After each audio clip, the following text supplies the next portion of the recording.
오늘의 주요 뉴스입니다. 오늘 서울 등 수도권을 비롯한 중부 내륙과 호남 지역의 기온이 34도 안팎까지 치솟는 등 폭염의 기세가 절정에 달했습니다. 주말부터 이어지는 불볕 더위는 내일 충청권과 남부 지역을 시작으로 비가 오면서 한풀 꺾이겠습니다. 이재명 더불어민주당 대표가 국회 교섭단체 대표연설에서 자신을 향한 검찰 수사에 대해 불체포 권리를 포기하겠다고 밝혔습니다.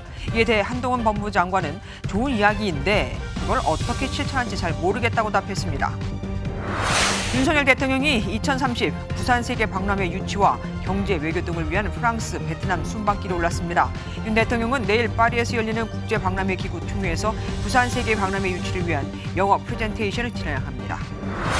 당정이 초고난도 문항인 킬러 문항이 학생들을 사교육으로 내몬다며 수능 출제에서 배제한다고 밝혔습니다. 지난 정부에서 폐지하기로 한 자사고, 외고, 국제고는 존치시키기로 했습니다. 새로운 한 주의 시작부터 숨이 턱턱 막히는 더위에 다들 고생 많으시죠. 주말 폭염이 이어지면서 서울과 대전, 광주 등 주요 도시의 낮 기온이 34도까지 오르는 등 오늘도 전국이 폭염에 몸살을 앓았습니다. 내일 남부지방을 시작으로 비가 오면서 이번 더위는 한풀 꺾이겠지만 이 비가 지나면 또 다시 더워지기 시작할 겁니다. 첫 소식 김민수 기자가 보도합니다. 살수차가 물을 뿌리며 달아오른 아스팔트 도로를 식힙니다. 그늘이 하나도 없는 여의도 공원의 바닥 온도는 40도를 훌쩍 넘어섰습니다. 이런 상태에선 꽁꽁 얼음도 힘을 쓰지 못합니다. 시간이 11분 정도 흘렀습니다. 땅에 있던 얼음은 흔적도 없이 사라졌고 컵에 담아뒀던 얼음은 절반 정도가 물로 변했습니다. 광장시장 내부는 폭염과 내부 열기까지 더해져 후끈거렸습니다. 불판의 온도는 160도를 넘어갑니다. 더위가 오늘 최고인 것 같아요. 오죽하면 옆에 가게도 오늘 나오는 가게인데 쉬잖아요. 생선 가게. 주말부터 이어진 더위에 뜨거운 공기가 축적된 데다 맑은 날씨로 햇살이 강해져 기온을 끌어올렸습니다. 여기에 동풍이 백두대간을 타고 넘어와 뜨거운 바람으로 바뀌는 팬 현상으로 서울이 34도를 기록하는 등 내륙을 중심으로 폭염주의보가 발령됐습니다. 하지만 내일 오후부터는 비가 오면서 무더위가 한풀 꺾입니다. 20일 오전 제주도를 시작으로 오후부터 밤사이 충청권과 남부지방에 비가 오겠고 21일에는 전국으로 확대되겠습니다. 수요일에는 서울의 낮 기온이 24도까지 떨어지지만 이후로는 30도 안팎의 더위가 이어질 전망입니다. MBN 뉴스 김민수입니다. 오늘처럼 푹푹 찌는 더위에 달궈진 아스팔트 위에서 또 뜨겁게 달궈진 헬멧을 쓰고 달려야 하는 배달 기사들은 어떨까요? 소금물을 마시며 버틴다고 합니다. 헬멧 속은 체감 온도가 60도 가까이 넘어간다니 말 다 했죠. 이시열 기자가 취재했습니다. 3년차 배달 일을 하고 있는 A씨는 많을 땐 14시간 동안 배달을 하기도 합니다. 푹푹 찌는 날씨에도 생계를 위해 일을 멈출 수는 없습니다. 대부분 열심히 일하는 분들이 많죠. 근데 저 같은 경우는 제가 소금물 먹으면서 나와서 일하고 더운 날씨 덕에 배달 주문 수는 평소보다 늘어났습니다. 날씨가 이렇게 오늘처럼 이렇게 더웠을 때는 이제 물론 고객님들도 밖에 나가기 싫으니까 콜수는 더 많아지는 것 같고요. 헬멧 속은 땀으로 가득 차지만 안전을 위해선 어쩔 수 없습니다. 안전 때문에 하이바를 이제 꽉 조여서 매잖아요. 머리가 좀 젖었다 싶으면 그늘 같은 데 가서 이제 다시 벗고 머리 한번 툭툭툭 털어서 말리고 다시 쓰고 뭐 그런 식으로. 제가 들고 있는 온도계는 이미 36도를 넘겨버렸는데요. 이렇게 더운 날씨 속에서 배달 일을 하다 보면 온열 질환에 노출될 수밖에 없습니다. 전문가들은 시간 날 때마다 휴식을 취하고 충분한 물 섭취를 하는 게 중요하다고 조언합니다. 몸이 막 더워지고 계속 헬멧 쓰잖아요. 그러면 잠깐 쉬면서 헬멧을 벗고 쉬어주는 게 몸이 견딜 수 있는 순간을 탁 넘어서면 온열 질환이 생기는 거죠.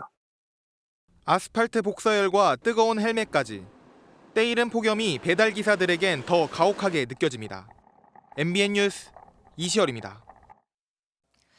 이재명 더불어민주당 대표가 교섭단체 연설에서 불체포 특권을 포기하겠다고 깜짝 선언했습니다. 지금은 무슨 말을 해도 이재명 사법 리스크가 당의 가장 큰 위험이라는 비난에 묻히니 강 일각의 비판을 무마하는 동시에 검찰도 압박을 하려는 거죠. 하지만 국민의힘과 정의당 모두 이제 와서 지나간 버스를 세우겠다는 거냐고. 이미 겹겹이 방탄조끼를 입어놓고서 사과도 없이 마치 지금 큰 결단이라도 하는 것처럼 저러는 건 몰염치라는 비난이 나왔습니다. 먼저 이병주 기자가 보도합니다. 사전 배포한 연설문대로 발언을 이어가던 더불어민주당 이재명 대표. 연설 말미 자신에 대한 검찰 수사를 거론하며 원고에 없던 국회의원 특권 포기를 깜짝 선언했습니다. 구속영장을 청구하면 제발로 출석해서 영장 실질 심사 받고 검찰의 무도함을 밝히겠습니다. 정부 여당이 자신들의 무능을 숨기기 위해 사정 칼날을 휘두르고 있다면서 앞으로 이러한 빌미를 주지 않기 위한 취지라고 설명했습니다. 한동훈 법무부 장관을 앞에 두고 수사기관의 행태도 맹비난했습니다. 압수수색, 구속기소, 정쟁에만 몰두하는 윤석열 정권을 두고 압구정 정권이라는 비판이 국민의힘은 만시지탄이라며 평가절하했습니다. 특히 이재명 대표에 대한 당 안팎의 비판이 커지는 상황에서 발언이 나온 만큼 일시적으로 여론을 모면하려는 의도 아니냐고 꼬집었습니다. 한번 써먹는 카드에 불과했던 것이었는데 이제 와서 다시 포기하겠다고 하니 그 말을 믿을 수가 없는 것입니다. 정의당도 돈봉투 사건 의원들 체포동의안 표결을 거론하며 선언의 진정성을 의심한 가운데 민주당에서는 쇄신의 신호탄이 되길 바란다는 기대감이 나왔습니다. 이재명 대표는 또 연설에서 윤석열 정권은 민생, 경제, 정치, 외교, 안전을 포기한 오포 정권이라고 지적하며 민생과 경제 회복을 위한 추경을 촉구했습니다. MBN 뉴스 이병주입니다. 이런 이재명 대표의 돌발 발언에 한동훈 법무부 장관은 좋은 얘기라면서도 어떻게 실천할지는 잘 모르겠다고 언급했습니다. 검찰 역시 현재 영장이 청구된 것도 없고 다시 영장을 청구할 계획도 없는데 다소 황당하다. 왜 다 지난 얘기를 하느냐는 반응입니다. 길기범 기자가 보도합니다. 이재명 대표의 불체포 특권 포기 발언을 현장에서 직접 들은 한동훈 법무부 장관. 해당 발언에 대해 사법 시스템에 따르겠다는 말은 좋은 얘기가 아닌가 싶다면서도 다소 황당하다는 반응을 보였습니다. 그걸 어떻게 실천하는지는 잘 모르겠습니다. 중요한 거는 대한민국의 다른 국민들과 똑같이 형사사법 시스템 내에서 자기 방어를 하시면 되는 문제 같습니다. 검찰 반응도 마찬가지. 대검찰청 관계자는 어떤 계기로 언급한 것인지 모르겠다는 반응을 보였고 중앙지검 관계자도 영장을 청구한 것도 없고 당장 계획도 없어서 말할 게 없다고 밝혔습니다. 현재 검찰에 남은 이 대표 관련 수사는 백현동, 정자동 개발 의혹 등이 있습니다. 백현동 의혹은 최근 민간업자 등을 구속하며 성남시의 배임 혐의를 정조준하고 있고 정자동 의혹에서 검찰은 성남시청 등을 압수수색하며 이재명 대표를 피의자로 적시했습니다. 또 쌍방울 대북송금 사건에서도 이 대표의 개입 여부 등을 집중 수사하고 있습니다.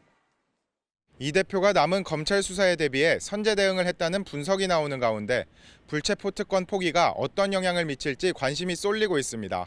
MBN 뉴스 길기범입니다.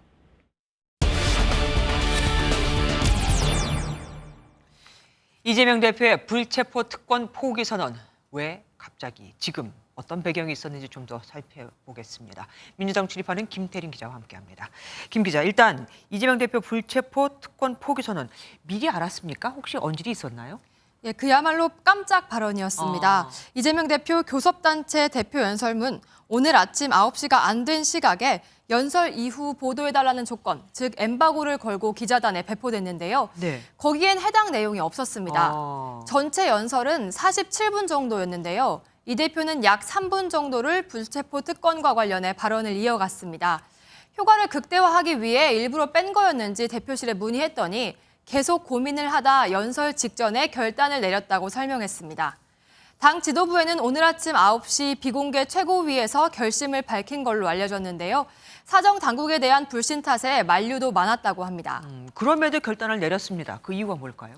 이제 국민의힘은 물론 민주당 내부에서조차 방탄 논란이 일었었죠. 네네. 이 대표는 당대표가 되고 나서 민생 문제를 언급하는 것은 물론 현장 행보에도 적극 나섰지만 사법 리스크 물타기 정도로 인식되며 힘이 실리지 않았습니다. 네. 이제 결국 스스로 이 문제를 풀어야 한다는 생각이 컸던 걸로 보입니다. 정치 집단들의 이익이 아니라 민생과 나라 살림을 챙겨야 될 때이기 때문에 더 이상 이런 문제로 논란이 되지 않기를 바랐습니다. 뿐만 아니라 지금 검찰에서 진행되고 있는 수사 상황, 그 진행 상황도 혹시 고려하지 않았을까요? 네, 그렇습니다. 현재 검찰은 이 대표가 성남시장이던 시절 이때 일어난 백현동 개발 사업 특혜 의혹과 정자동 호텔 개발 특혜 의혹 등을 수사 중입니다. 그런데 이 사건들 아직 수사가 무르익지 않았고 법리적으로 다퉈볼 만하다는 얘기도 나옵니다. 불체포 특권을 포기하더라도 실제 구속되지 않을 것이란 자신감이 반영된 게 아니냐는 분석도 나옵니다. 하긴 지금 상태에서는 뭐 김용, 정진상 같은 이들이 측근들이 입을 열지 않으면 그 혐의가 이 대표한테까지 넘어가기가 쉽지 않을 테니까요.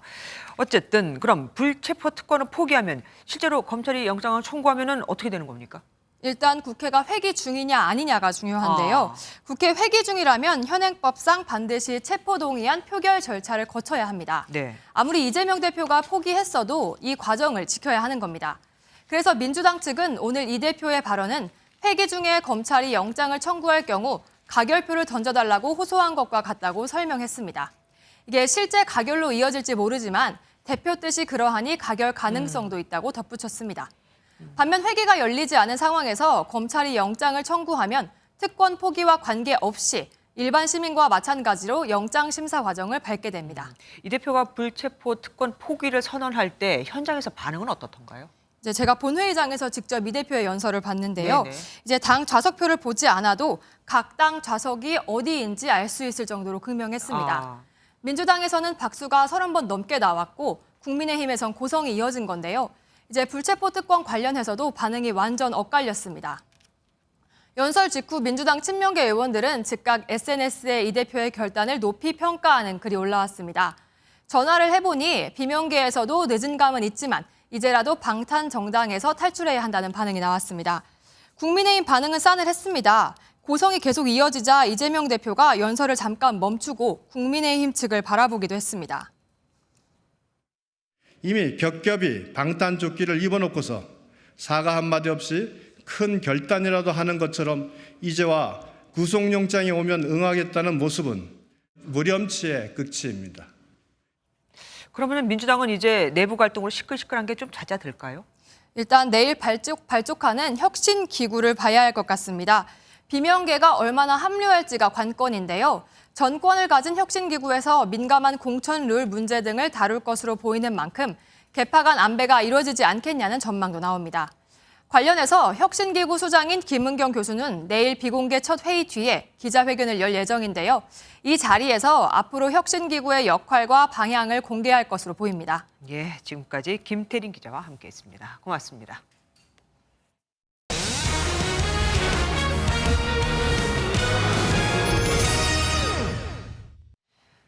부산 엑스포 유치를 위한 경쟁 프레젠테이션이 열리는 파리로 윤석열 대통령이 출발했습니다. 이미 파리엔 한국의 부산을 홍보하는 광고가 곳곳에 걸린 상태. 부산에서는 유치 열명을 담은 시민들의 응원 행사도 이어질 거라고 합니다.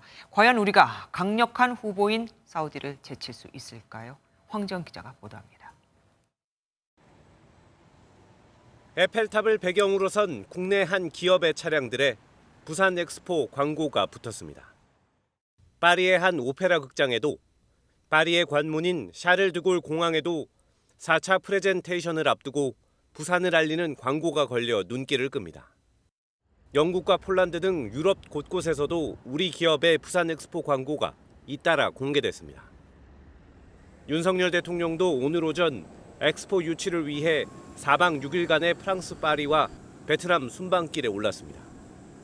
주한 프랑스 대사 대리 등의 환송을 받은 가운데 김건희 여사의 가방에는 부산은 준비됐다는 장식물이 붙었습니다. 세계 박람회 공식 리셉션에 참석해서 각국 대표단 그리고 외교단을 대상으로 유치 활동을 전개할 예정입니다. 내일 엑스포 유치를 위한 프레젠테이션의 마지막 주자로 나서는 윤 대통령은 빈살만 사우디 왕세자, 멜로니 이탈리아 총리와 현지에서 경쟁을 벌입니다. 이재용 삼성전자 회장과 다리 부상으로 목발을 짚은 최태원 SK 회장 등 재벌 총수들도 유치전에 힘을 보태기 위해 출국했습니다. 내일 부산에서는 프레젠테이션 시간에 맞춰 엑스포 실사단을 위한 불꽃놀이가 벌어졌던 광안리에서 시민 응원 행사도 벌어집니다. MBN 뉴스 황지연입니다. 2030년 세계 박람회를 어디서 열지는 오는 11월 정해집니다. 여기선 인구 3억 명이 넘는 미국도, 인구 2만 명이 안 되는 작은 섬나라도 박람회 회원국이라면 똑같이 각각 한 표씩을 행사하죠. 이들을 잡기 위해 정부는 각종 국제 행사를 열어 여기 참석하기 위해 오는 나라들을 집중적으로 공략하고 있습니다. 박상호 기자가 취재했습니다. 지난달 부산에서 열린 기후산업 국제박람회. 12개 정부 부처가 엑스포 유치 전략의 하나로 기획한 행사입니다. 박람회 주제는 기후위기를 넘어 지속가능한 번영으로 가는 길로 엑스포의 대주제와 이어지도록 했습니다. 저탄소 그린 도시로 전환해가는 부산의 모습은 세계의 대전환에 대한 국제사회의 공감을 이끄는 원동력이 될 것입니다. 기후산업 박람회가 끝난 지 4월 만에 부산에선 해양수산 국제협력 컨퍼런스가 열렸습니다. 태평양 도서국 14개 중 10개 나라 정상과 고위급 관료들이 참가했습니다. 태평양 도서국은 엑스포 개최국 투표 때 캐스팅 보트가 될 것이란 전망이 나오는데 참가국 10개 중 6개 나라가 투표권이 있는 세계 박람회 기구 회원국이었습니다. 인구가 2만 명이 안 되는 팔라우도 똑같이 한 표를 행사하는 만큼 부산시는 표심 잡기에 공을 들였습니다. Busan would like to share various technologies and experiences and contribute to achieving sustainable growth in the Pacific region. 다음 달 예정된 새마을운동 글로벌 협력국 장관 회의도 놓칠 수 없는 기회입니다. 아시아와 아프리카 등에서 30개국이 참가하는데 이 중 27개 나라가 세계 박람회 기구 회원국입니다. 우리 정부는 새마을운동 정신과 성공 경험을 바탕으로 개발도상국의 표심을 노린다는 구상입니다. 오는 11월 개최국 선정 투표에서 결선 투표가 치러질 가능성이 커지면서 정부와 부산시는 경쟁국인 사우디아라비아와 차별화된 전략으로 맞서고 있습니다. MBN 뉴스 박상호입니다. 지난주 윤석열 대통령이 공교육에서 다루지 않은 분야는 수능에서 배제하라는 이른바 공정한 수능을 지시했죠. 교육부가 수능에서 초고난도 문제, 이른바 킬러 문항을 배제하기로 의견을 모았고 지난 문재인 정부에서 폐지하기로 했던 자사고와 외국어고, 국제고는 그대로 존치시키기로 했습니다. 김순철 기자가 보도합니다. 당정이 올해 수능 시험에서 초고난도 문항을 빼기로 결정한 데는 학생들을 사교육으로 내몰지 않겠다는 의지가 담겨 있습니다. 그러면서 공정한 수능을 치르게 하겠다는 건데 오는 9월에 치러질 모의고사에 바로 적용될 것으로 보입니다. 최근 윤석열 대통령이 약자인 아이들을 가지고 장난치는 것과 같다며 결국 사교육비가 저출산 고령화 문제를 심화시키고 있다고 지적하자 당정이 속도전에 나선 모양새입니다. 학원만 배불리는 작금의 상황에 대해 신속하게 대책을 내놓지 못한 것에 대해서 교육부 수장으로서 국민 여러분께 죄송하다는 말씀을. 당정은 킬러 문항 없이 변별력을 확보할 수 있다고 밝혔지만 출제기법을 고도화하겠다고 언급할 뿐 뾰족한 방안을 내놓지는 못했습니다. 결국 쉬운 수능, 즉 물수능 논란까지 피해야 하는 숙제를 안게 된 셈입니다. 당정은 또 지난 정부에서 학교 서열화를 부추긴다며 폐지에 나섰던 자사고와 외국어고, 국제고와 같은 특목고는 존치하기로 했습니다. 교육부는 구체적인 대책을 담아 모레에는 학교교육 경쟁제고 방안, 27일에는 사교육 경감 대책을 순차적으로 발표할 예정입니다. MBN 뉴스 김순철입니다. 여당과 교육부가 이렇게 수능 논란을 수습하는 데 안간힘을 쓰는 가운데 수능 출제를 담당하는 기관의 장이 오늘 돌연 사임했습니다. 수능이 5개월밖에 안 남았는데 출제 방향 지시가 내려오고 담당 국장이 경질되고 출제 기관장이 그만두고 그야말로 전례 없는 일이 벌어지고 있습니다. 박유영 기자가 취재했습니다. 윤석열 대통령이 문제 삼은 6월 모의평가 시험지입니다. 킬러 문항을 없게 하라는 지시에서 벗어났다는 이유로 교육부 담당 국장이 경질된 지 사흘 만인 오늘 수능과 모의평가 출제 업무를 주관하는 한국교육과정평가원의 이규민 원장이 돌연 사임했습니다. 이 원장은 입장문을 내고 지난 6월 모의평가와 관련해 기관장으로서 책임을 지고 사임하기로 했다고 밝혔습니다. 이 원장은 MBN과의 통화에선 수능을 5개월 앞두고 평가원 감사라는 초유의 사태가 터진 만큼 하루빨리 물러나는 게 올해 수능 준비에 도움될 거라 판단했다고 설명했습니다. 공교육 과정에서 벗어났느냐를 대통령의 지시가 충실히 시행되지 않은 이유가 무엇인지를 찾아보겠다는 거니까 감사가 얼만큼 진행될지도 모르고. 문재인 정권 때 선임된 이 원장은 사임 결정을 놓고 외부 압력이나 언질은 없었다고 강조했습니다.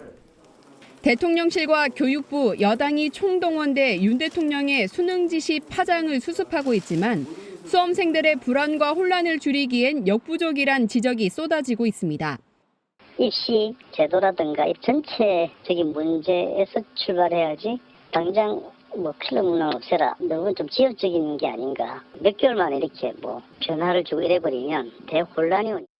구체적으로 6월 모의평가에 어느 문항이 문제된 건지 교육부가 함구하는 가운데 이달 28일 채점 결과가 공개되면 수능 난이도를 둘러싼 논란은 더 거세질 것으로 보입니다.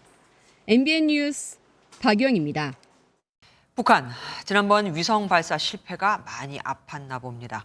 하긴 자네를 인양하는 우리 모습도 싫었겠죠. 북한이 정찰 위성 발사 실패를 가장 엄중한 결함으로 지적하며 주민들에게 처음으로 실패를 알리고 책임을 간부들에게 돌렸습니다. 또 대남 강경기조의 상징이죠. 김영철 전 노동당 대남 비서도 복귀를 시켰습니다. 권영봉 기자입니다. 지난달 31일 국방력 발전 5대 중점 목표인 군사정찰 위성 발사에 실패한 북한. 김정은 국무위원장이 참석한 노동당 8차 전원회의에서 발사 실패를 가장 엄중한 결함으로 인정했습니다. 북한 매체들은 위성 발사를 책임진 간부들의 무책임성이 신랄하게 비판됐다며 이른 시일 내 정찰 위성 재발사를 예고했습니다. 다만 발사를 총괄한 리병철 노동당 중앙군사위원회 부위원장은 추석단에 자리하며 직접적 처벌을 받지 않은 것으로 보입니다.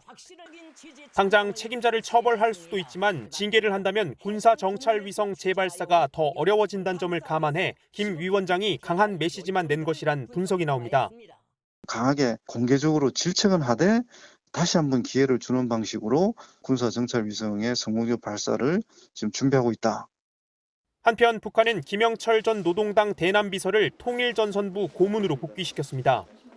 김영철은 천안함 폭침과 연평도 포격전 등을 주도한 것으로 알려진 대남 강경기조의 상징적 인물입니다. 군사정찰위성 발사 실패로 상반기에 별다른 성과를 거두지 못한 북한은 하반기에도 강대강 입장을 유지하며 도발을 이어갈 전망입니다. MBN 뉴스 권용범입니다. 불법 정치자금 수수 의혹과 사생활 논란이 불거진 국민의힘 황보승희 의원이 자진 탈당과 함께 내년 총선 불출마를 선언했습니다. 계속되는 구설로 여론이 악화하는 걸 막아야 한다는 당내 강경 기류가 반영된 것으로 보입니다. 안병수 기자가 보도합니다. 선당 후사의 정신으로 국민의힘을 탈당한다. 경찰 수사를 받고 사생활 구설에까지 올랐던 황보승희 의원이 자신의 SNS를 통해 당적을 스스로 내려놓겠다고 밝혔습니다. 황보 의원은 가정사와 경찰 수사로 큰 심려를 끼쳐 사과드린다며 탈당하고 22대 총선에 불출마하겠다고 말했습니다. 그러면서 말 못할 가정사와 경찰 수사는 결자 해지하겠다고 언급했습니다. 황보 의원은 지난 2020년 총선 등을 앞두고 공천 대가성으로 4,200만 원을 받은 혐의 등으로 입건됐습니다. 최근 불륜설과 함께 내연남의 관용차, 사무실 경비 사적 이용 의혹까지 제기됐습니다.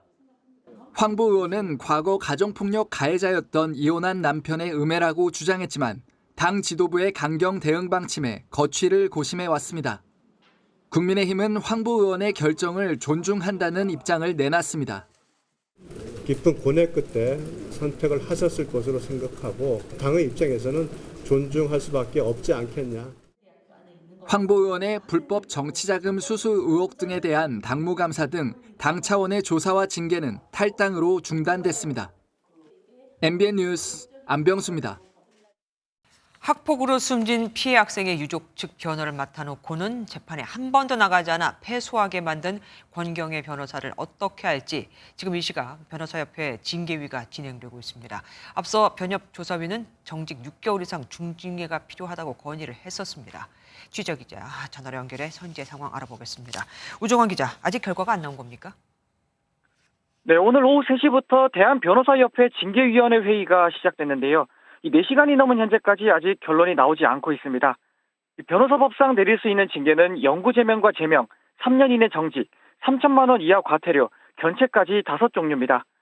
앞서 권경의 변호사 건을 조사한 변협조사위는 최소 정직 6개월 이상 중징계가 필요하다고 건의했습니다. 권 변호사는 지난 2015년 학교폭력 피해 끝에 숨진 고 박주원 양의 어머니인 이기철 씨를 대리해 학교와 가해자들을 상대로 한 손해배상 소송을 맡았습니다.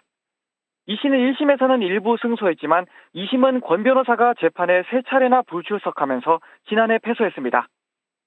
징계위 회의에는 이 씨도 참석해 의견을 진술했는데요. 최고수위의 징계를 요구했습니다. 저는 마음 같아서는 영구제명이라고 지금까지도 저는 생각을 해요. 변호사 자격 박탈입니다. 그래서 위원들한테 저는 이런 사람이 어떻게 변호사를 계속 해서 되느냐. 권 변호사는 징계위에는 참석하지 않았지만 앞서 몸이 안 좋아서 재판에 가지 못했다는 취지의 경위서를 낸 걸로 전해졌습니다. 이 결과는 늦어도 오늘 밤 중에는 나올 걸로 예상됩니다. 지금까지 변협회관 앞에서 MBN 뉴스 우종환입니다. 지난달 아시아나항공 탑승객이 착륙 도중 비상구를 연 사건의 충격이 가시기도 전에 비슷한 일이 또 벌어질 뻔했습니다. 이번엔 필리핀 세부를 출발해 인천공항으로 향하던 제주항공 승객이 난동을 부리며 탑승구를 열려고 한 건데 이상 행동을 미리 감지한 승무원이 제압했습니다. 결국 승객은 포승줄로 결박됐죠. 장명훈 기자입니다. 승객 서너 명이 통로에 서서 앞 좌석 쪽을 심각하게 살펴보고 있습니다. 오늘 새벽 필리핀 세부를 출발한 여객기에서 20대 승객이 탑승구를 열겠다고 난동을 피운 직후 사진으로 추정됩니다. 비상구 좌석에 앉은 이 승객은 출발 1시간쯤 뒤 가슴이 답답하다며 주변을 두리번거리는 등 이상 행동을 보였습니다. 승무원은 승객을 가까이서 관리할 수 있도록 곧바로 가장 앞좌석으로 옮긴 뒤 면담을 진행했는데 이때부터 문제가 벌어졌습니다. 갑자기 승객이 승무원에게 욕설을 시작하면서 기체 탑승구를 열기 위해 접근하는 등 난동을 피우기 시작한 겁니다. 결국 승무원은 제압에 나섰고 주변에 앉아있던 승객 4명도 자리에서 일어나 도왔습니다. 자꾸 문 쪽으로 다가가고 막 문 이러려고 하다 보니까 그거에 대한 바로 즉각적인 조치가 가능했었던 거고 그러면서 제압 조치를 한 거죠. 이후 포승줄 등으로 결박된 난동 승객은 착륙 후 곧장 경찰로 인계됐습니다. 지난달 213m 상공에서 비상구가 열린 아시아나 항공기와 달리 해당 항공기는 보잉사의 B737로 잠금 장치가 있었고 3만 피트 이상에서 비행 중이었기에 사람의 힘으로는 비행기 문을 열 수가 없는 고도였습니다. 새벽 시간이라 승객 183명 대부분 잠을 자고 있었지만 상황을 목격한 일부 승객은 크게 놀란 가슴을 쓸어내려야 했습니다. 경찰은 항공보안법 위반으로 해당 승객을 입건하고 정확한 경위를 조사하고 있습니다. MBN 뉴스 장명훈입니다. 선장 없이 홀로 질주하는 어선, 생각만 해도 아찔하죠. 동해에서 나홀로 조업에 나섰던 어선이 사고로 선장 없이 망망대해를 질주하는 일이 발생했습니다. 신고를 받은 해경대원이 배에 뛰어내려서 2차 사고를 막았다고 하네요. 그야말로 영화처럼 말이죠. 그런데 왜 선장도 없이 배가 질주를 하게 됐을까요? 장진철 기자가 알아봤습니다. 1톤급 작은 어선이 파도를 넘으며 빠르게 달립니다. 그런데 자세히 보니 배에 키를 잡고 있는 사람이 없습니다. 배만 바다를 질주하고 있는 겁니다. 해경 구조함이 나홀로 질주 중인 어선에 접근합니다. 전복 등 2차 사고 위험이 있어 배를 막지도 못하는 상황. 배를 어떻게 세울지 막막한 상황이었는데 한 해경대원이 구조함에서 달리는 배 위로 그대로 뛰어내립니다. 바닥이 미끄러워 넘어졌지만 바로 일어나 엔진을 정지합니다. 당시 어선은 시속 30km의 속도로 질주 중이었습니다. 만약 배를 멈추지 않으면은 계속 먼 바다로 가다가 또 뒤집어질 수도 있는 그런 상황이어가지고 그냥 최대한 빨리 뛰어내려서 멈춰야겠다는 생각밖에는 안 들었던 것 같습니다. 앞서 오늘 오전 4시 20분쯤 강릉시 사천면 앞바다에서 어선 두 척이 충돌했습니다. 사고 충격으로 한 어선의 선장이 물에 빠졌는데 충돌한 다른 배 선장이 급한 대로 사람만 구해 항구로 복귀했습니다. 하지만 시동이 켜져 있던 다른 사고 어선은 50분 동안 20km 가까이 홀로 내달린 겁니다.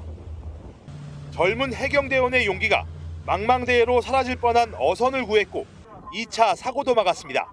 MBN 뉴스 장진철입니다. 아파트 주차장을 돌며 차량에 든 지갑을 훔친 뒤 안에 든 카드로 금목걸이를 사려던 10대 2명이 붙잡혔습니다. 일주일 새 3번이나 아파트 주차장을 턴 상습범들이었는데 다른 사건으로 출동 중이던 경찰관의 눈썰미에 그만 덜미가 잡혔습니다. 이규영 기자입니다. 지난 9일 아파트 지하주차장 입구에 세워진 한 차량. 다음 날 새벽 한 남성이 차문을 열고 살펴보더니 다른 누군가와 함께 주차장을 유유히 빠져나갑니다. 주차된 차에서 카드 지갑을 훔쳐 달아난 2인조 10대들의 모습입니다.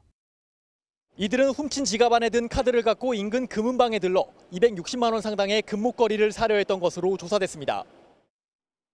남자 2명이 와서 갑자기 자기가 수은을 사고 싶은데 카드 결제를 했는데 안 되는 거예요. 다행히 피해자가 도난 직후 카드 분실 신고를 한 덕분에 결제는 미수에 그쳤고 일당 중 한 명은 범행 일주일 뒤 다른 사건으로 출동 중인 경찰에 돌연 덜미가 잡혔습니다. 절도 당시 CCTV에 찍힌 A군의 인상착의를 기억한 경찰이 영등포의 한 골목을 지나던 A군을 불러 세운 겁니다. 다른 신고 이렇게 나가다가 CCTV에서 봤던 용의자가 유흥가에 딱 서 있는 걸 봤는데 순찰차를 보고 갑자기 딱 골목 안쪽으로 이동하는 걸 보고 내려가지고 검문을. A군은 계속된 추궁에 범행을 시인했고 지난 4일과 7일 추가 절도 범죄도 드러났습니다. 경찰은 A군을 특수절도와 사기 미수 혐의로 구속하고 나머지 한 명을 추적하고 있습니다. MBN 뉴스 이규현입니다.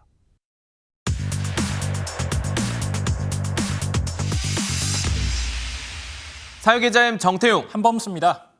첫 번째 키워드부터 볼까요? 뭐 푸딩가루가 왜 수상하죠? 영상 보겠습니다. 네. 영상 나올 텐데요. 네. 포장된 푸딩 가루 상자에 가득 차 있는데 그렇네요. 일단 쏟아냅니다. 하나씩 커터 칼로 잘라보겠습니다. 흰색 결정체 같은 것들이 있는데 뭐 저렇게 봐서는 수상한지 아닌지 잘은 모르겠어요. 그렇죠. 사진 준비했습니다. 방금 포장 뜯어 살펴본 가루가 왼쪽이고요. 그리고 옆은 인터넷에 올라온 일본산 푸딩 가루입니다. 이렇게 보니까 확연히 차이가 나네요. 네. 밀가루처럼 결정체가 아예 없는 게 지금 정상적인 가루인 거잖아요. 아까 봤던 왼쪽 제품이 그러면 푸딩 가루가 아니라는 거죠? 맞습니다. 마약이었습니다. 필로폰이었습니다. 김해공항 엑스레이 검사에서 딱 잡아냈습니다. 약 14kg, 463억 원 상당 분량이었죠. 아이고. 46만 명이 동시 투약할 수 있는 양입니다. 포장된 푸딩 파우더를 개봉해보니 이상한 물질이 있어서 이온 스캐너라는 과학 장비로 분석해서 이게 마약인 줄 알고 적발했습니다. 진짜 저 정도면 어마어마한데 저거 다 국내로 그대로 들어왔으면 진짜 어떡할 뻔했어요. 어디서 들여오다 그랬죠? 네, 말레이시아에서 수입해오다가 걸렸습니다. 검찰이 말레이시아 현지 공범과 국내 유통조직을 추적하고 있습니다. 이번에 잡힌 운반책은 외국인 여성 29살 A씨였는데 구속 기소됐습니다. 저희 다뤘던 것들 중에 이제 클럽에 마약 팔고 뭐 주택에서 마약 만들고 모텔에서 투약하고 나서 자수하고 이런 정말 여러 마약 사례 다뤘지만 또 다른 사례를 보게 되네요. 네. 다음 내용으로 넘어가겠습니다.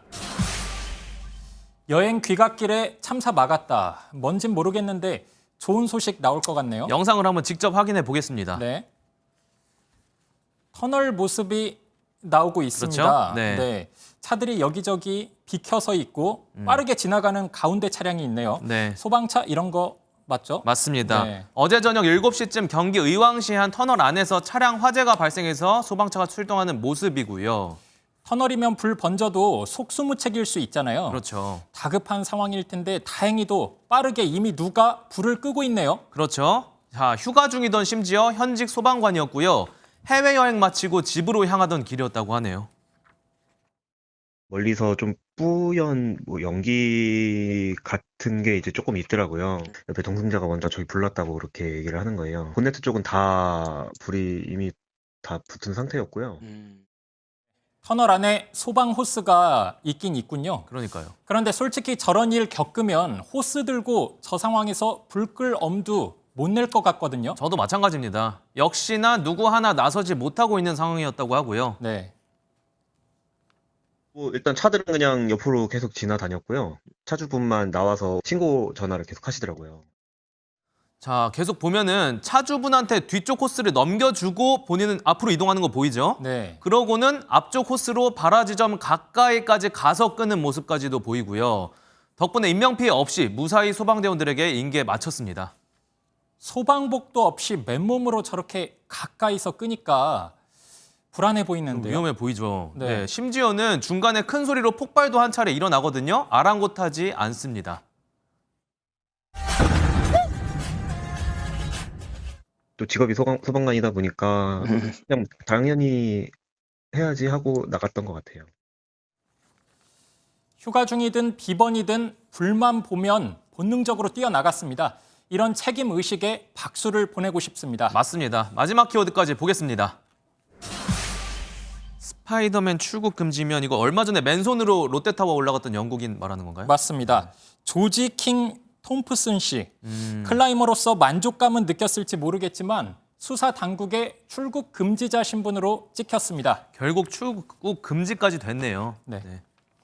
한국 땅 떠나고 나서 벌금 안 내는 상황 예방하는 차원에서 출국 막았다고 합니다. 그러니까 뭐 징역까지는 아니고 벌금형 정도 내려질 상황인가 본데 어떤 혐의죠, 이게? 혐의가 건조물 침입 혐의가 적용될 것으로 보입니다. 건물 등반 전에 경비가 막아서 이를 뚫고 지나갔으면 영업 방해 혐의였을 텐데 몰래 등반을 시작했으니 건조물 침입이라고 본 것이었죠. 통유리로 되어 있기 때문에 거주자들이 등반가를 볼 수 있어서 공포심을 느껴서 불안해한 점을 고려한다면 건조물 침입죄가 인정될 수 있습니다. 피의자가 한국에 남아 있더라도 뭐 어딘가로 숨을 수 있는 거 아니에요? 그럴 수 있죠. 네. 그래도 휴대폰으로 소재 파악이 가능한 상태라고 합니다. 수중에 결제할 수 있는 카드가 있는 것으로 보이고 노숙 상태로 방치된 건 아닌 듯합니다. 롯데타워 등반할 때 가지고 갔던 낙하산은 압수했습니다. 그렇군요. 자, 스크린 밖으로 나온 스파이더맨에 대한 수사 속보였는데요. 비슷한 일 또 터지지 않도록 처벌 철저히 좀 하고 고층 건물에 대한 안전 규정도 강화하는 계기로 삼았으면 좋겠네요. 맞습니다. 오늘은 여기까지 하겠습니다. 사회기자 M이었습니다. 물폭탄이 쏟아지던 지난해 여름 반지하 주택에 살던 세 가족이 숨졌던 사고 기억하십니까? 물이 밀려 들어오니 밀어서 여는 문은 열리지 않았죠. 당시 서울시는 물막이판을 설치한다고 했었습니다. MBN이 돌아보니 동네마다 상황이 다른데도 일률적으로 40cm 높이의 물막이판이 그대로 설치돼 있었습니다. 그마저도 서울시 전체를 보면 설치되지 않은 곳이 더 많았지만요. 집주인이 동의하지 않으면 못합니다. 홍조 기자가 현장 취재했습니다. 기록적인 폭우가 쏟아졌던 지난해 8월 서울 관악구의 한 반지하 주택에 살던 일가족 3명이 참변을 당했습니다. 인근 하천까지 범람하면서 빗물이 차올라 가족이 살던 집을 덮쳤기 때문입니다. 사고가 난 뒤 1년 정도 지나 다시 찾은 사고 현장. 반지하 집 몇 곳과 가게들 앞에 40cm 높이의 물막이판이 생겼습니다. 이곳 서울 관악구에선 지난해 침수 피해를 입었던 가구 중에서 4,800세대 물막이판을 두기로 했는데 이번 달까지 60% 정도 설치가 마무리될 예정입니다. 차수판이 있어 그 높이까지 물이 차더라도 집으로 들어가지 않지만 문제는 이를 넘어섰을 경우입니다. 동네마다 상황이 다른데도 일률적으로 설치한 40cm 차수판 때문에 저지대 주민들이 안심할 수만은 없습니다. 근데 똑같은 디자인을 해가지고 똑같이 하는 거예요. 이런 데는 좀 높이 해줘야 되는 거 아니에요? 창문 높이가 이 정도인데 적어도 이 정도는 여유 있게 2칸 정도를 올려놔서야 물이 안 들어가도록 해야지. 이것도 지금 설치가 잘못되어 있는 거예요. 건물주나 집주인의 동의가 없어 설치하지 못한 곳이 많은 것도 문제입니다. 지금까지 서울의 침수가 우려되는 반지하 주택에 이런 차수판 설치 등이 마무리된 건 30% 정도에 그치고 있습니다. 서울 시내 전체 반지하 주택 23만 가구 가운데 침수 우려 지역으로 분류된 건 2만 7천 가구. 서울시가 10년 정도에 걸쳐 반지하 주택을 완전히 없애겠다고 하지만 주민들은 당장 올해 장마가 걱정입니다. MBN 뉴스 홍지호입니다. 어제 추경호 경제부총리가 라면값을 콕 집어서 내려야 한다고 말한 데는 다 이유가 있었습니다. 숫자로는 물가 상승률이 떨어지고 있지만 라면이나 김밥, 짜장면 등 서울 식품과 서민 식품과 외식 물가는 지난 5년 동안 40%나 올라 체감하기가 어렵거든요. 단짝이랄 수 있는 김밥에 라면 하나 먹으려고 해도 10,000원이 듭니다. 김동환 기자가 보도합니다. 서울 시내 한 분식집. 라면 한 그릇이 4,500원을 넘고 김밥은 한 줄에 5,000원에 육박합니다. 간단히 점심 한 끼 하려 해도 좋기 10,000원은 듭니다. 부담되기도 하고 차라리 이 가격이면 다른 걸 먹어도 됐을 텐데 하는 생각도 하고. 지난달 소비자 물가 상승률이 3.3%로 둔화했지만 외식 물가는 여전히 7% 언저리에 있습니다. 대표적인 서민 음식인 김밥은 5년 새 46%나 올랐고 자장면과 칼국수, 김치찌개 값도 30% 이상 뛰었습니다. 한국은행은 여전히 높은 외식 물가 탓에 근원 물가가 전체 소비자 물가와 엇박자를 내고 있다고 분석했습니다. 다만 소비자 물가 상승률은 6, 7월에 2%대로 내려갔다가 연말에 다시 3% 안팎으로 올라갈 것이라며 당분간 기준금리는 동결될 것임을 시사했습니다. 물가가 우리가 예상했던 경로에서 크게 벗어나면 당연히 정책 대응이 필요할 수도 있다고 생각하지만 아직까지는 그런 징후를 보이고 있지 않습니다. 이 총재는 또 갑자기 집값이 오르고 부채가 늘어나는 상황은 아니라며 기존 전망대로 경기가 하반기에 좋아지는 상저하고 흐름을 보일 것이라고 밝혔습니다. MBN 뉴스 김동환입니다. 오늘처럼 더울 때 냉면이나 빙수, 아이스크림은 선택이 아닌 필수죠. 이런 상품들은 온도가 1도 오르면 매출이 15%씩 오른다고 하거든요. 그래도 그렇지 가격표를 보면 올라도 너무 올랐습니다. 오태용 기자입니다. 뜨거운 햇볕이 내리쬐지만 냉면을 먹으려는 손님이 길게 줄 서 있습니다. 매장 안은 손님으로 가득 찼고 직원들도 바쁘게 오갑니다. 물냉면 가격은 14,000원, 지난해 상반기 12,000원에서 16%가량 올랐습니다. 겨울에도 드시는 이유는? 무조건 더우니까 습관적으로 오는 것 같아요. 어느 순간부터 냉면이 되게 거북이시고 그러지 않았어요? 소비자원에 따르면 지난달 서울 지역 냉면 1인분 가격은 1,923원, 비싼 곳은 16,000원을 받는 곳도 있습니다. 무더위 아이스크림을 찾는 발길도 늘고 있는데요. 한 편의점 업체의 통계에 따르면 온도가 1도 올라갈 때마다 매출이 15% 늘어났습니다. 날씨가 최고의 영업사원인 겁니다. 하지만 아이스크림 가격도 만만치 않습니다. 예전에는 그냥 현금 1,000원 들고 와도 먹을 수 있었는데 큰 거는 9,000원까지 올라가니까 너무 부담도 되고. 올해 초 설탕과 우유 등 원재료 상승을 이유로 판매 가격을 100원에서 200원씩 줄줄이 올렸습니다. 게다가 국제 설탕 가격 상승과 올 여름 예정된 원유 가격 인상으로 아이스크림 추가 인상 가능성도 큽니다. 무더운 날씨 속에 쿨푸드가 인기지만 가격 오름세는 뜨겁습니다. MBN 뉴스 우태윤입니다. 미국은 환경을 위해 2032년까지 신차의 67%를 전기차로 대체할 것이라고 하지만 요즘 우리 자동차 시장 분위기와는 좀 거리가 멉니다. 전기차 판매량이 줄고 중고 전기차 값마저 계속해서 떨어지고 있거든요. 이유가 뭘까요? 김종민 기자가 취재했습니다. 서울에 있는 한 전기차 급속 충전소. 충전 시간을 줄여야 하는 택시 기사들이 주로 찾는데 지난해 충전 요금이 올랐고 최근 전기료 인상으로 추가 충전료 인상도 확실해지고 있어 운전자들 걱정이 많습니다. 전기값이 오르면 오를수록 우리는 부담이 많이 되는 거지. 오르겠죠. 당연히 안 오르겠어요. 충전 시설이 부족하다는 지적도 여전합니다. 국내 전기차 충전기 숫자는 전체 전기차 숫자의 절반 정도 수준입니다. 전기차 2대가 한 기의 충전기를 이용하기 때문에 얼핏 보면 많아 보이는데요. 문제는 고속 충전이 가능한 충전기가 여전히 부족하다는 점입니다. 공공시설에 전기차 충전기를 좀 많이 설치해 놓으면 도움이 되지 않을까. 이런 영향 탓인지 최근 전기차 판매량이 줄고 있습니다. 지난달 국내에서 판매된 전기차는 13,500여 대로 그 전달과 1년 전보다 각각 6%가량 줄었습니다. 테슬라도 국내 판매량이 77%나 감소했고 현대차와 기아의 주력 전기차도 판매가 주춤한 상황. 내연기관 차량보다 훨씬 비싼 전기차 가격도 구매를 망설이게 하는 요인입니다. 전기차의 저렴한 유지비가 높은 구매 가격을 상쇄하지만 전기차를 10년 이상 타야 내연기관 차량보다 경제적인 것으로 판단하고 있습니다. 최근 중고전기차 시세도 6개월 연속 하락하는 등 중고차 시장에서도 고전을 면치 못하고 있습니다.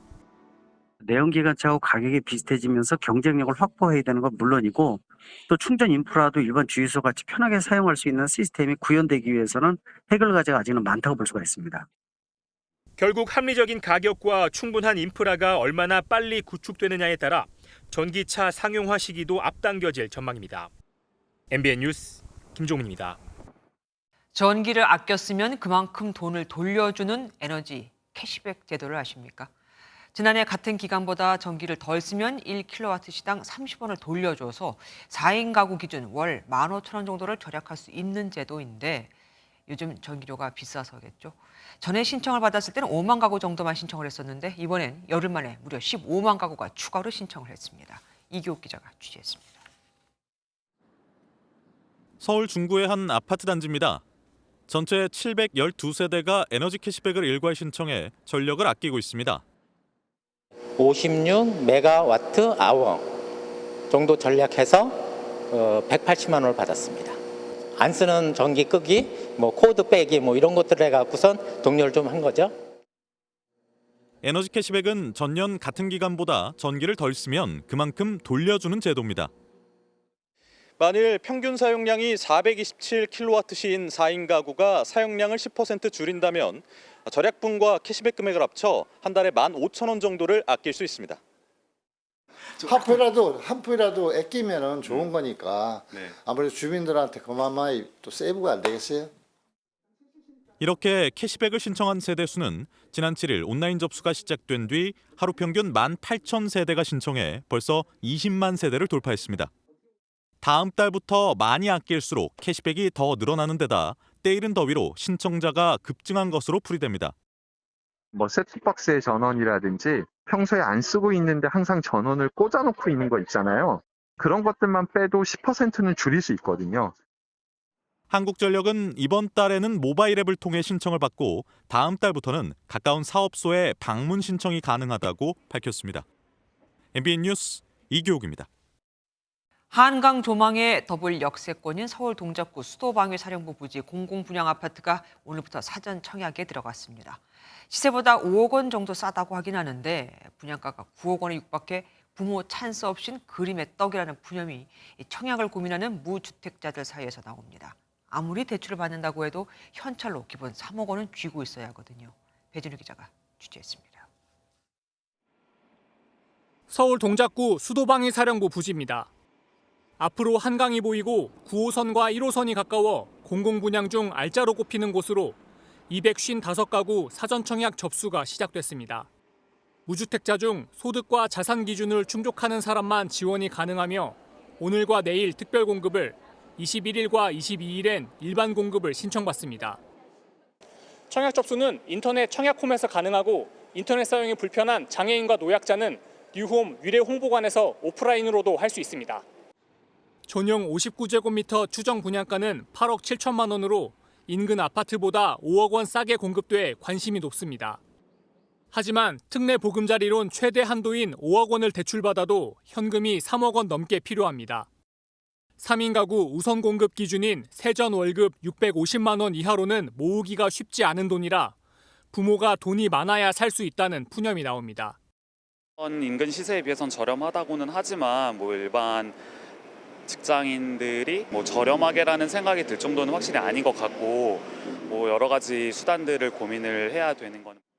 수방사를 시작으로 올해 서울 서초구 등 주요 지역에서 공공분양 사전 청약이 나와 무주택 청약 대기자들의 고민이 깊어질 전망입니다. MBN 뉴스 배준우입니다. 중국을 방문한 블링컨 미 국무장관이 과연 시진핑 국가주석을 만날까 관심이 집중됐었는데 둘이 만났습니다. 이제 미중 정상이 만날 가능성이 더 커졌죠. 베이징에서 윤석정 특파원입니다. 인민대회당에서 블링컨 장관을 만난 시진핑 주석은 국가 간의 교류는 상호 존중하고 성의로 대해야 한다고 강조했습니다. 그러면서 블링컨 장관의 방문이 미중 양국 관계 안정에 긍정적인 기여를 하길 바란다고 덧붙였습니다. 또 블링컨 장관과 친강 부장, 왕이 위원과의 연쇄 회담에 대해서도 일부 구체적인 문제에 진전을 이뤘다고 평가하기도 했습니다. 王毅主任和秦刚国务委员和你我知道进行了长时间的会谈，这个总体上呢，这个双方谈的是坦诚深入的。 어제 친강 외교부장과 7시간 반 동안 마라톤 회담을 했던 블링컨 장관은 오늘은 왕이 외교 담당 정치국 위원과 만났습니다. 이 자리에서 왕이 위원은 미국의 대중국 봉쇄 중단을 요구하고 대만 문제에 대해선 타협의 여지가 없다고 못 박았습니다. 또 미국은 협력이냐 충돌이냐 사이에서 선택해야 한다며 미국의 대중국 정책 전환을 압박했습니다. 이에 블링컨 장관은 미국은 중국과 소통을 강화하고 이견은 통제하며 이익을 공유하는 분야에서는 협력하기를 기대한다고 밝혔습니다. 바이든 미 대통령이 시진핑 주석과의 만남에 대한 긍정적인 신호를 보낸 가운데 블링컨 장관이 시 주석까지 만나면서 조만간 미중 정상회담이 성사될 수 있을 거란 관측도 나옵니다. 베이징에서 MBN 뉴스 윤석정입니다. 여행을 하고 SNS에 사진을 올리면 수십억 원을 받는다.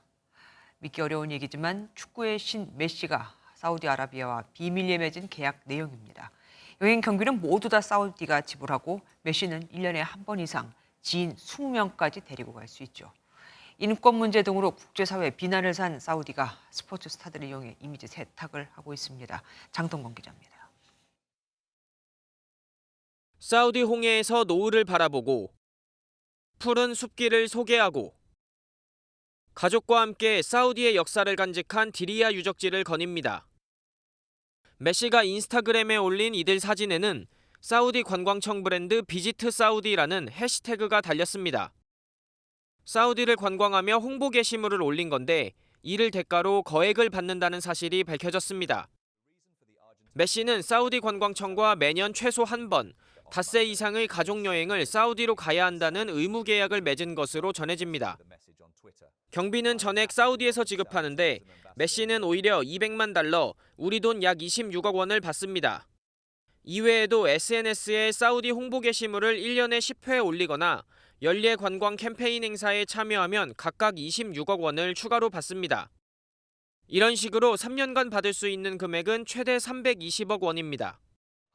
뉴욕타임스는 메시가 지난달 훈련에 불참하면서까지 사우디를 방문했던 이유가 이 비밀 계약 때문이라고 보도했습니다.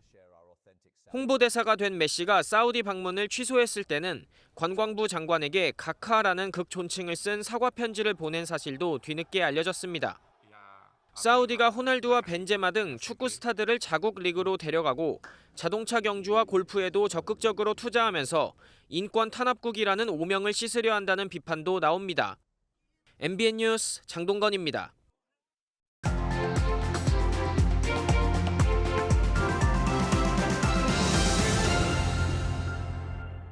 She says you have done a great thing for your people, for Israel. That's it. There is no medal or anything.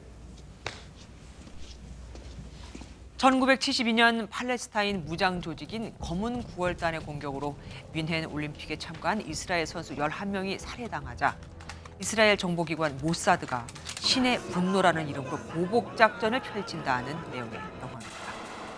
모사드는 악마와도 손잡는 살인 주식회사라는 비판도 받지만 국가의 사활이 걸린 임무를 완벽하게 수행해 국민으로부터 침묵의 구원자라고 불리며 세계에서도 최고의 실력을 인정받고 있죠.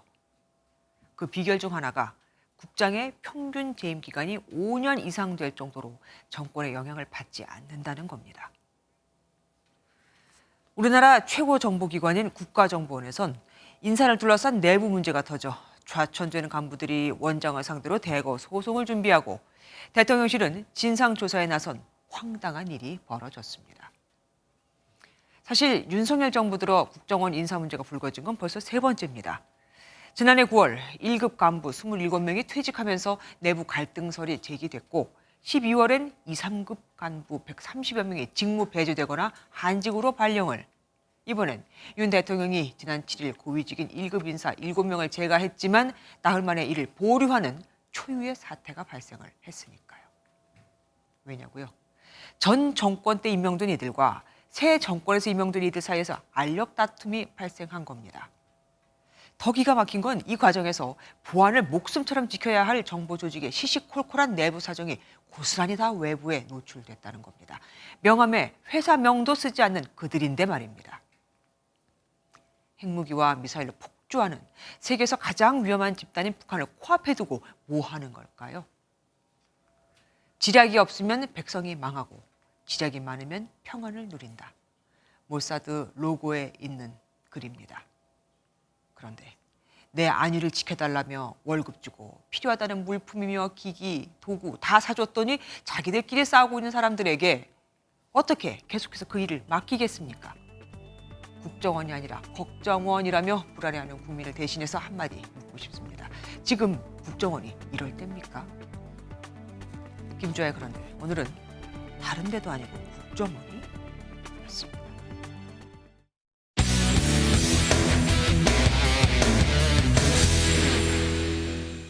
스포츠 뉴스입니다. 내일 엘살바도르와의 축구 평가전에선 주장 손흥민이 후반 출전을 준비합니다. 손흥민 선수가 이번엔 클린스만 감독에게 첫 승을 선물할 수 있을까요? 최영규 기자입니다. 그라운드에 모습을 드러낸 손흥민이 밝은 표정으로 동료들과 함께 몸을 풉니다. 스포츠 탈장 수술 여파로 페루전에 나서지 못한 손흥민은 이번 엘살바도르전에는 후반 출격을 준비합니다.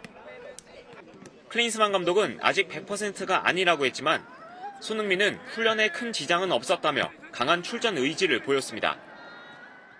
매일매일 훈련을 참석하고 있었고 또 계속해서 컨디션을 끌어올리고 있고요. 저도 대표팀을 위해서 언제나 경기를 뛰고 싶고 특히 부임 후 석 달 동안 1무 2패로 아직 승리가 없는 클린스만 감독에게 이번에는 꼭 첫 승을 선물하겠다고 다짐했습니다. 감독님께서 아직 첫 승을 못 거두셨는데 선수들도 그런 거를 얼마나 큰 의미를 가지고 있는지 잘 알고 있어서 또 승리하는 경기를 할 수 있었으면 좋겠습니다. 지난 경기 일본에 0대6으로 대패한 엘살바도르지만 클린스만 감독은 방심하지 않겠다며 꼭 이기겠다는 포부를 밝혔습니다. 9월 해외 원정을 떠나기 전 팬들에게 기분 좋은 승리를 선물하고 싶다는 손흥민이 클린스만 감독에게 첫 승도 안길 수 있을지 주목됩니다. MBN 뉴스 최영규입니다. 오늘 많이 더우셨죠. 올 들어 가장 뜨거운 하루였습니다. 경기 동두천시가 37.1도까지 치솟았고요. 천안과 전주도 35도 선까지 올라 서쪽 지역을 중심으로는 마치 한여름처럼 더웠습니다. 내일은 이 더위를 식혀줄 비가 내립니다. 폭염특보도 모두 해제되겠는데요. 오전에 제주를 시작으로 밤이 되면 전국으로 확대되겠습니다. 예상되는 비의 양은 10에서 60mm고요. 그중 제주 남부와 산지로는 70mm 이상도 지나겠습니다. 내일 낮부터 전국이 차차 흐려지겠습니다. 대기질은 무난하겠습니다. 내일 중부지방은 서울이 29도, 춘천 28도까지 떨어지겠고요. 남부지방은 광주와 대구가 29도, 부산도 26도에 그치면서 오늘보다 많게는 5에서 6도가량 크게 낮아지겠습니다. 비는 모레인 수요일 남부부터 차츰 그치겠고요. 주 후반으로 갈수록 기온은 다시 오름세를 보이겠습니다. 내주셨습니다. 안녕하세요. 김주하입니다. 공정하고 신속한 MBN 뉴스, 유튜브를 통해서도 만나보실 수 있습니다.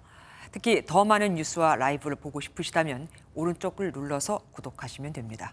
어렵지 않죠? 빠르고 정확한 뉴스로 계속 찾아뵙겠습니다. MBN 뉴스를 시청해주신 여러분 고맙습니다.